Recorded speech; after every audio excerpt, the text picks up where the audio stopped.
China, Singapore, South Korea. These countries were once the poverty capitals of the world. Low technological production, subsistence farming, and failed leadership caused strife amongst these nations, but they were able to make a 180-degree turn in less than a century, being the epicenter of technological advancement. How did they do it, and what does West Africa need to get right? If you listen to me, I'll give you 3 essential ingredients West Africa must have for sustaining its own economic advancement by the end of this video. These essential ingredients have been proven to work, they are very practical, and are very simplistic in theory. If this will be a good use of your time, let's begin.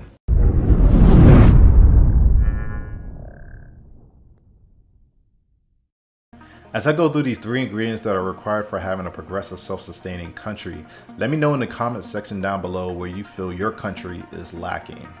So the first ingredient that's going to be needed is public policy of development. So think of a family.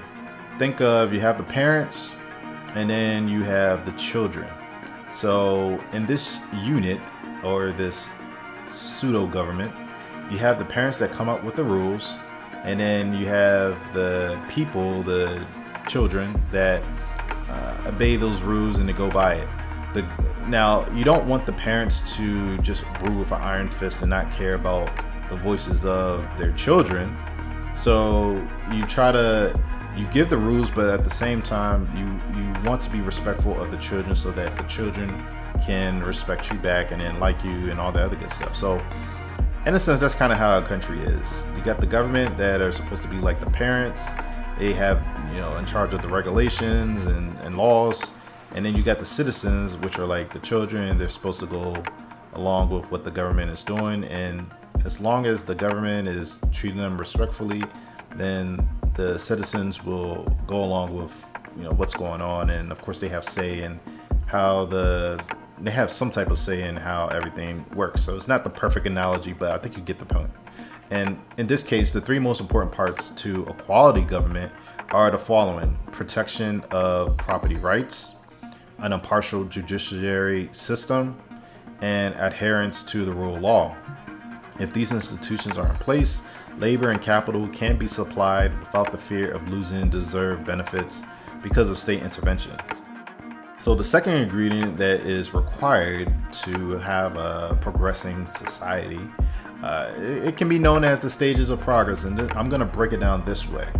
I'm going to talk about the different stages that a lot of these Northeast Asian countries went through and have the titles for them. And while I'm doing this, think about where your country fits into these stages and where they're at. So starting with the traditional society. So it is characterized by limited economic production with a ceiling in place containing the economic output per person.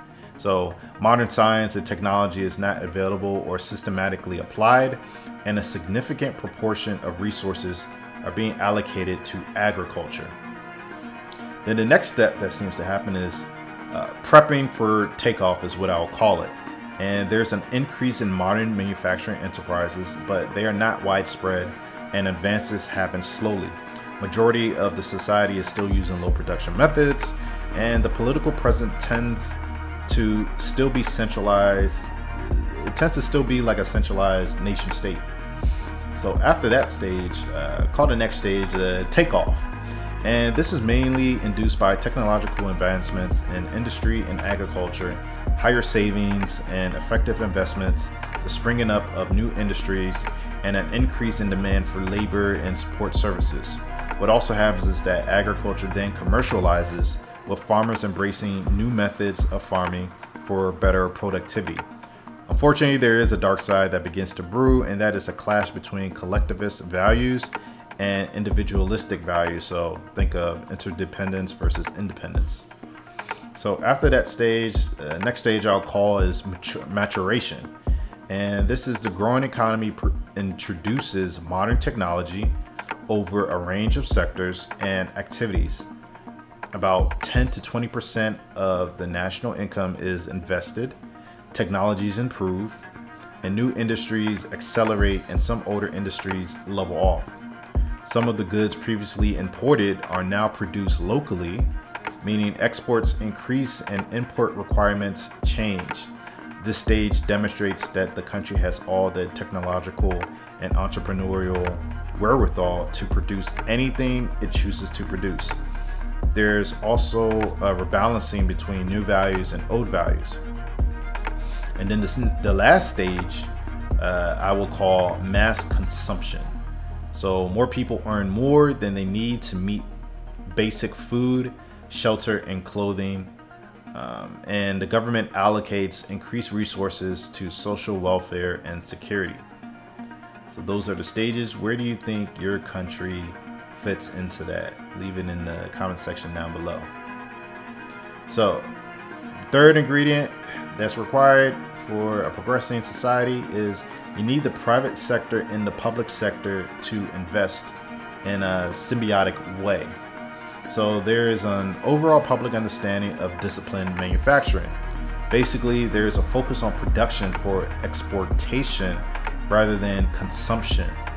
A government manufacturing program would entail combining domestic competition with export discipline, which encourages local manufacturers to first master current technologies and then originate new ones.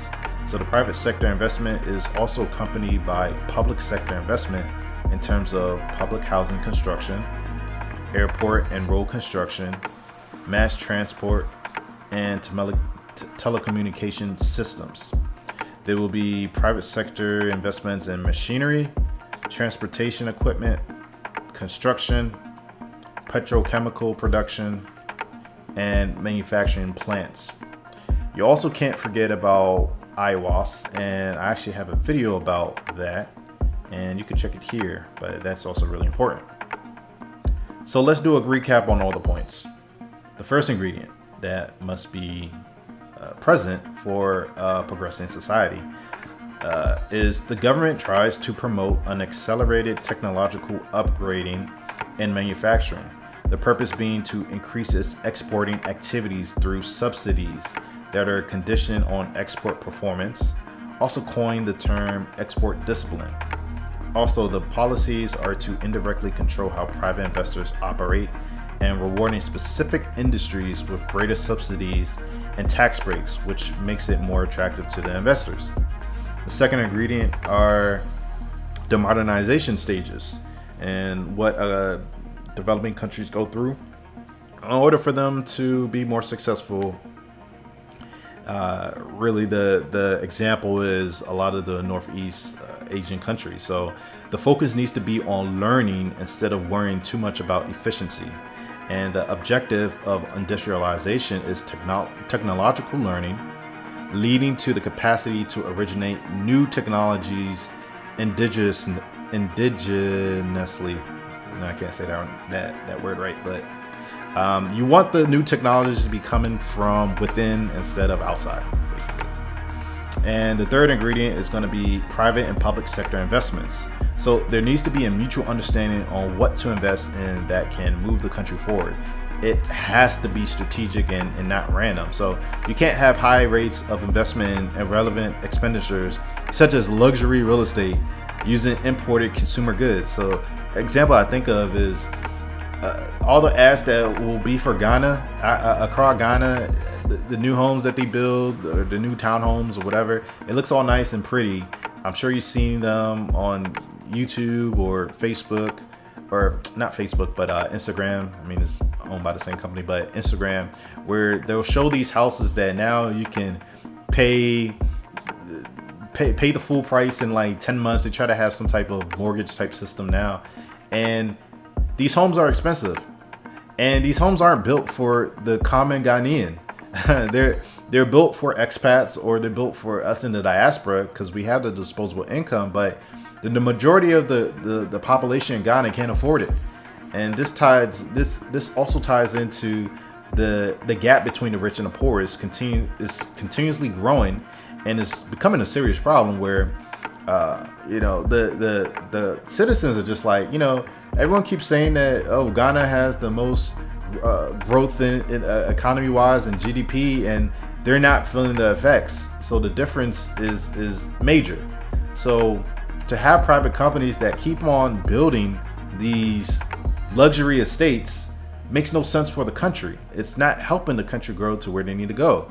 So in this case, what the country can do. And it's not just Ghana, it's also Banana Island in Nigeria, Lekki phase 1 and 2 and 3, and all the stages where you have these private developers building these homes and no one is living in them because it's too expensive, especially in Lekki, and it doesn't follow the direction of where the country needs to go. So rather than these private companies focusing so much on luxury real estate to get whatever, to make the most money, if there's a system in place where it more incentivizes these private companies to build affordable housing for the majority of the population, that will make sense as far as the progress of where that country is going. So that's something that's really important. If you're going to have private investors come in, they have to match up with where the country is trying to go. And you can do this very simply by subsidies and other incentives and tax breaks and any other policy short term to get investors into investing in what you need what the country needs at that moment. So if you're an ambitious entrepreneur and you want to be a part of the solutions in West Africa, then here are some tips that you can use to get started. And starting with the first one, start networking with politicians through social media. So you can look at LinkedIn, Twitter, and Clubhouse. It's easier to access them than meeting them in person, and you just never know what can happen. So also do some online searches for conferences to attend if available so you can network further. Number 2, start sending up Google alerts on your country of choice to keep up to date on the needs of the country and where you can fill potential gaps. You also keep up to date with the news and what's going on in that certain country as well. Have a goal in mind of exporting quality products. Your business will be favored over those that only service the local market. You always want to be thinking of exporting. You're not just doing basic farming. No, if you want to really help these countries, they need to increase their exports. So you could be that one with all the knowledge that you get here. You can be that one that starts to create a trend of exporting quality products. And number 3, subscribe to this channel to be alerted about economic news happening in West Africa, in that region. And also start following relevant online platforms that discuss your industry of choice.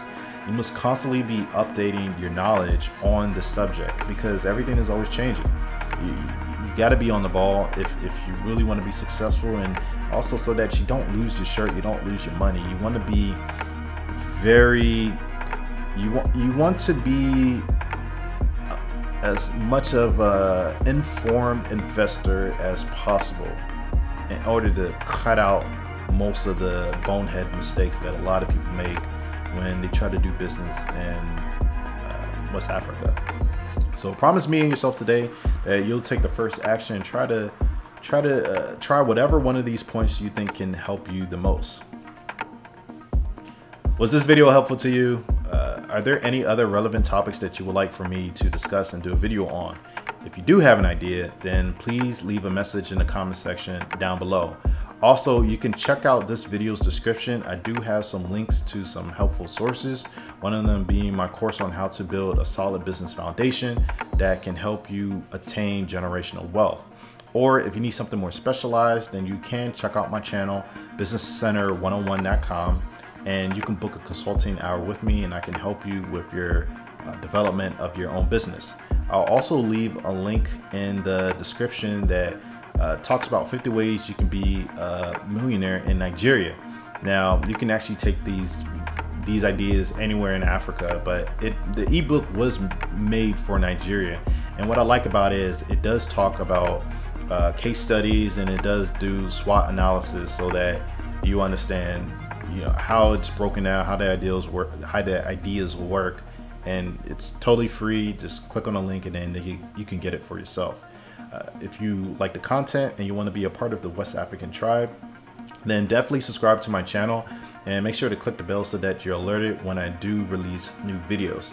And if you know anyone that can benefit from this video, then please like this video and share this video with them. I would truly appreciate it. So until next time, I'll catch you in the next video.